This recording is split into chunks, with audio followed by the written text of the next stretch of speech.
bạch đó sẵn nâng cô còn bất đăng anh sao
cho nên miếng cút còn vô rồi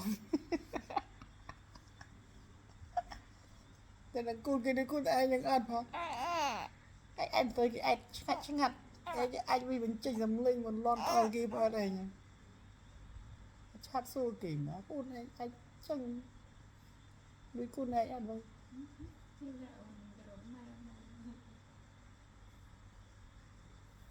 anh vì mình chỉnh dầm linh đôi